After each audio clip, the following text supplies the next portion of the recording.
Alright, so this video is going to be about Master Haku. So Master Haku is one of the newest slimes released in the game. So Master Haku is a double S tier wind slime. So because it is double S tier, it's that highest tier of slime. So it's just going to have the most base stats. So if we go and compare an S tier slime, you can just look at the attack and HP.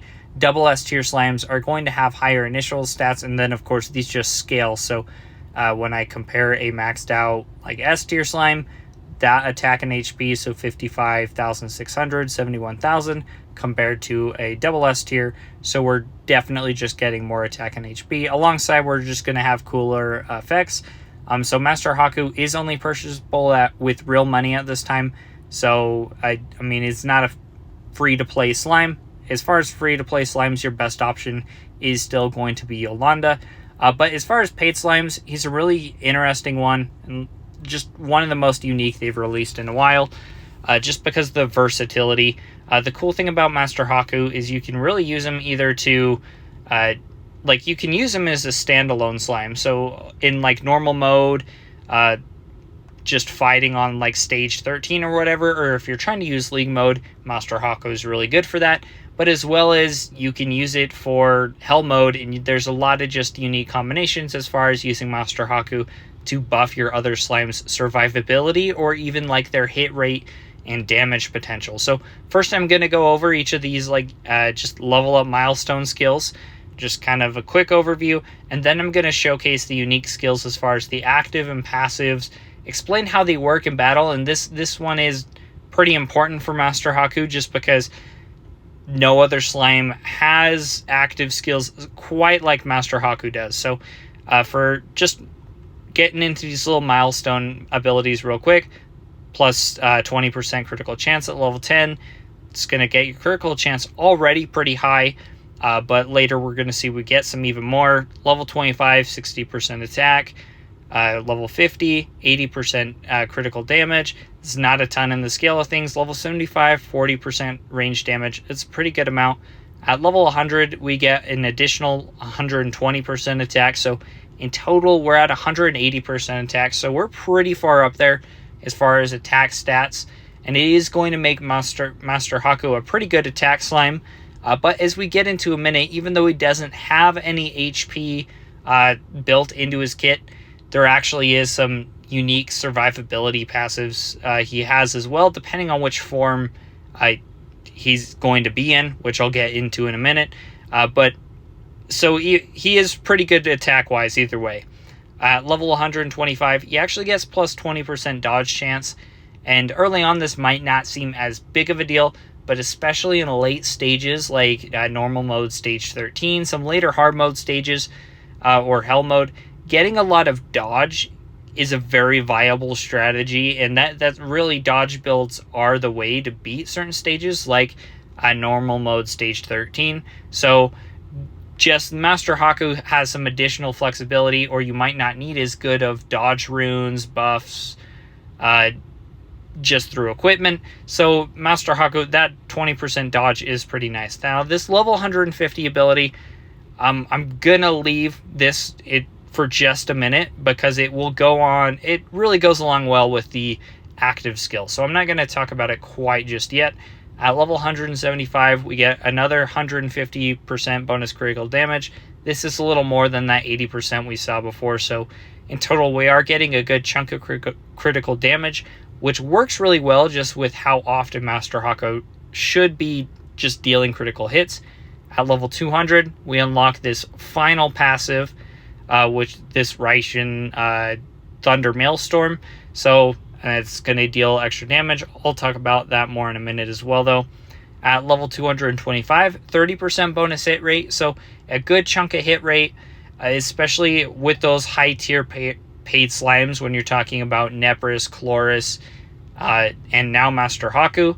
Nepris doesn't have any bonus hit rate. Chloris does have some bonus hit rate. So Chloris really, you don't have to mess with temporary buffs or anything or specific equipment to get Chloris to deal a lot of just hits. He's not going to miss very often. Master Haku is going to be pretty much that same way, where with his bonus hit rate, just always going to have a pretty decent hit rate. And that level 250, we get an additional plus 50% critical chance. Now, this used to not be a big deal because you were capped at, 100% critical chance was the most that made sense. But since they introduced just the critical resistance, having over 100% critical chance is just fine. So right now you can see I have 136% critical chance. But even then, on like normal stage, like 13, and I think maybe even 12 to a degree, I still won't be dealing critical damage 100% of the time because of the critical resistance. So having that extra critical chance is really just going to be helpful as far as making sure I deal a lot more damage. Now, getting onto the active skills and then the passive skills as well, we are going to be hopping a little back and forth between actual gameplay, just because I do want to showcase how a lot of this does work. So as far as the main active skill, Master Haku is proficient in both Taijutsu and Ninjutsu. You can switch between the Wind Thunder Body, which I'm going to just call the light form. It's where he's in this white outfit right here. And then the Fumu Shuriken, switching to the Wind Body form, grants 40% dodge for 5 seconds. And then swapping over to the Fumu Shuriken or the dark form, boosts final damage by 40% for 5 seconds. So really what this is doing, this active skill, when you trigger it, you're actually getting a just temporary bonus. So you're either getting temporary dodge or temporary just bonus damage for 5 seconds. So right now when I go and switch the ability, I'm switching forms, I'm switching to the dark form, and then after the cooldown's over, I can switch back, switching to the light form. Now I'm getting temporary dodge, temporary bonus damage. And so if we go and look at, I'll slow it down right here. You can see I'm dealing, I'm going to hop over to stage 12 real quick, just so I can have a little less missed attacks. But we're going to do it at 1% or 1 times speed. So you can see 147, 106. 106 is kind of the low I'm getting. When I switch into this damaging form, you're going to see when I'm actually dealing critical hits, of course, I'm not going to see that low of 106. My low is going to be probably close to 140 million damage. And that's just because temporarily I'm getting that just bonus damage for those first 5 seconds. Now, the one interesting thing to note about that skill, and I guess I might hop back into battle real quick. When you go into settings, and you can either set your skill cast mode to range, counter, or manual. If I set a skill to range, usually when the enemy walks within 50 or just 50% of the range, the skill's automatically going to trigger. And here actually I'm going to go back to stage 13, but I'm going to speed it up. And then we're going to see there's going to be certain enemies like these elites that are going to cross the 50% mark. But you notice my skill didn't trigger, and that is on purpose. That's just because they don't want you to just be changing forms automatically when you don't intend to. Really, the big form thing is a preference, because the active skill, that little temporary buff you get, isn't the main reason behind the forms. The main reason behind the forms is the following passive. So it might look like Haku really has 6 different passives, or 6 different abilities. Really, in essence, he only has like 4 active at a single time, then the level 150 ability, so we have this main skill where we can swap forms, but then these next 2 passive skills only apply when he's in the light form. So when it says the Taijutsu Wind Thunder Body, and then the Taijutsu 8 Gates Escape. So this Taijutsu Wind Thunder Body, so killing an enemy has a 36% chance to grant a stack up to 5 of Wind Shadow for 10 seconds, boosting your shield by 20%, and then your dodge by 12% at 3+ stacks. You also gain this Thunder Body, resetting your HP to 100% when you were supposed to get killed. So this is a really cool one, just because as long as you're constantly killing enemies, you can actually potentially just stay alive a lot longer. It can kind of turn into a little temporary invincibility thing, as well as the more enemies you're killing, you're also going to be getting more shield. And then this second one, unleash inner chakra to increase your HP by 30% and then your healing ability by 30%. So I'm going to hop into battle here. So you can see that little thunder body. You can see that counter. It looks like a tornado wind kind of thing. That is my counter. So I can get up to 5 stacks. And so you're going to see the more stacks I have, my shield HP actually is just fluctuating. And then as well as my dodge chances fluctuating. And then anytime I have over 3 stacks, and you see it disappeared for a little here, there's that little lightning symbol that also appears right next to those little hurricane or whatever you want to call it. That's just right above Master Haku's head. Once I have that second ability active, that little thunder one, that means if my slime were to die right then he would just revive with 100% regular HP because he had killed enough enemies. So this is a really cool ability that can just turn Haku into just a really good tank. So even though he doesn't have a lot of HP, or at least he doesn't have it built into his kit, it really allows him to tank. Now that second passive, where he gets plus 30% HP, and then as well as just regeneration capability, so you can see he has this boosted 1997,000 HP, because if we go into just this main equipment tab after going through this dig for treasure, and then you can see really right now Master Haku should only have 36,000 HP, and then when we go and look at our regeneration, we're actually only 17,100. But because of this second passive right here, this Taijutsu 8 Gates Escape, whenever that is active, whenever you're in the light form, you're going to get an additional 30% healing, so your regeneration and lifesteal, as well as an additional 30% HP. So that 1536 HP, when I'm in the light form, you're going to just see I have more of that. So I have more lifesteal, I have more regeneration, and I have more healing. Now the interesting thing to note, as soon as you change out of the light form, so right here, I go into this dark form, all those go away. And then we're now going to be into those second set of passives, which I'll talk about, where you're in the dark modes, you get separate passives, but you can see, so my HP went down, my regeneration and lifesteal, it all went down. So you're shifting out of that tank mode, that survivability mode. So when I'm in the dark mode, you can see I'm also not getting those thunder stacks anymore.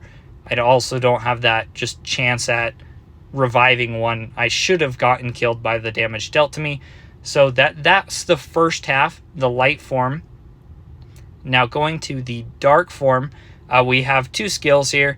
This first one, this new ninjutsu Fuma Shuriken, so it condenses your chakra into Fuma Shuriken to attack. So basically all your attacks, when they hit the target, your shuriken will explode, dealing 40% damage taken by the target to enemies within the area. It's basically a splash damage. So if I go and attack enemies right here, usually you see they just hit the target, deal damage, stop. But if I shift into this dark form, anytime it hits an enemy, you're going to see all this little electricity just happening right around them. That's like a splash damage area. Any enemies within that area, they're going to get dealt damage.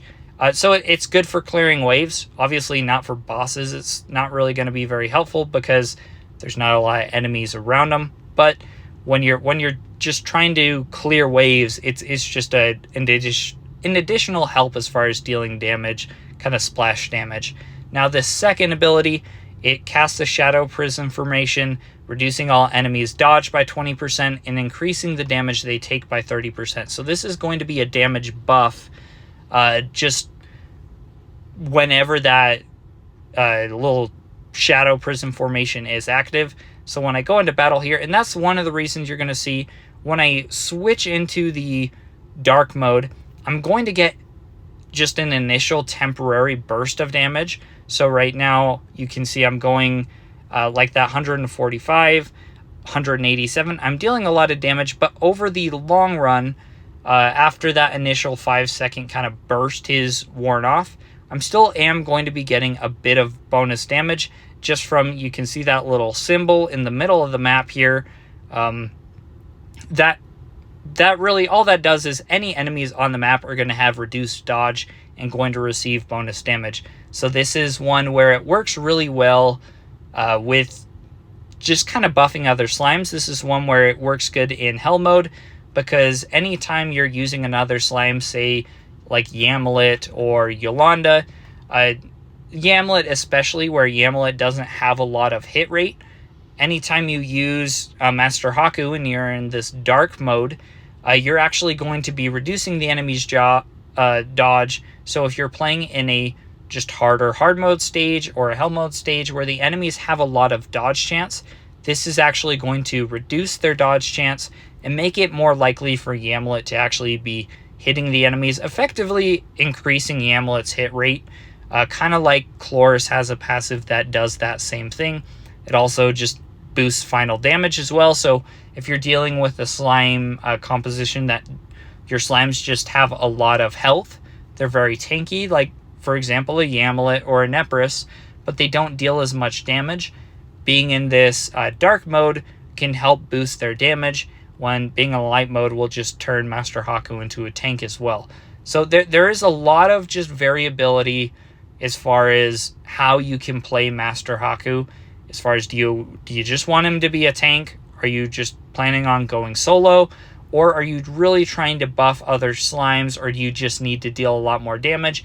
This is where I would say Master Haku really falls into a kind of a high skill cap area, where there are some other slimes, which I'll talk about in a minute, but there are some other slimes that are a lot easier to use, as far as there's not near as much to think about as far as getting a good composition, trying to beat a wave, where Master Haku, if you can play him right, if you understand how he works, testing different things out in combinations, even playing around with your runes at the same time.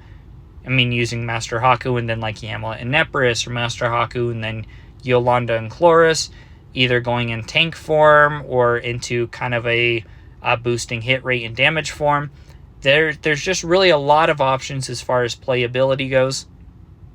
And this kind of rolls right into the level 150 ability. So the level 150 ability, once you have it unlocked, so in the WTB, it's the Wind Thunder Body. I'm just going to say in the light form. In the light form, 30% of Master Haku's healed HP. So any healed HP he gets from regeneration or lifesteal is also converted into healing for allies. So if you're in hard mode or hell mode, when Master Haku's healing damage through lifesteal or regeneration, he's also going to heal your other slimes. So this really kind of turns him into a complementary slime. If you have other slimes that aren't as tanky, this can mitigate that to an extent. Just some of that lifesteal. Now later in the game, I mean, lifesteal is pretty hard. I mean, sometimes you're just getting one shot.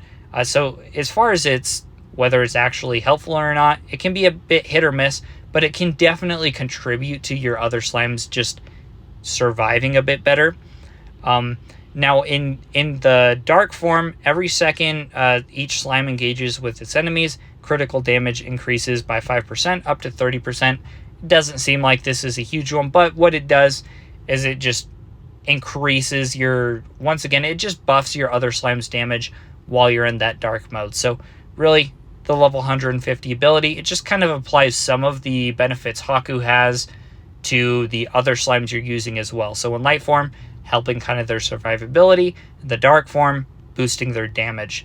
Now that's all as far as these two forms. So in summary, when you're in the light form, you're getting these passives 2 and 3. Then when you're in the dark form, you're getting passives, the skills 4 and 5. Now, as far as skill number 6, this is just your passive skill you unlock at level 200. Every 12 seconds, unleash basically this lightning that comes down, deals 1,000% attack damage to all enemies, and then inflicts a 2-second paralysis effect, ignoring status resistance. This is a cool one where it ignores status resistance, so if enemies are hit by it, they're going to be paralyzed for 2 seconds. It doesn't matter how much status resistance they have. It's not like a stun time or a knockback chance where it is heavily affected like that. So we're going to fast forward a little, and then I'll slow it down here. But in a few seconds, you'll just see right there, that guy just at the edge of the attack range, they got paralyzed for 2 seconds. We'll speed it up. And you can see that elite guy in the middle there, he got paralyzed as well. It's not super consistent, but it definitely is helpful. It's better than nothing. So in summary, Master Haku, it's a really cool slime. Definitely one I'd say if you're a paid player is worth getting. As far as tier goes, he's right up there with, I put the tier list. If I were making a slime tier list, I would say Nepris, Master Haku, and Chloris are all right there. Then I put Volcan just right below him, just because Volcan's, I mean, obviously good for combat power, but Volcan is good in niche situations, like there's Hell Mode 6, where it requires a fire slime, but because of Volcan's weird thing with just dodge chance, and where certain late stages need a lot of dodge chance, he's kind of an issue there. Not a super consistent slime to use.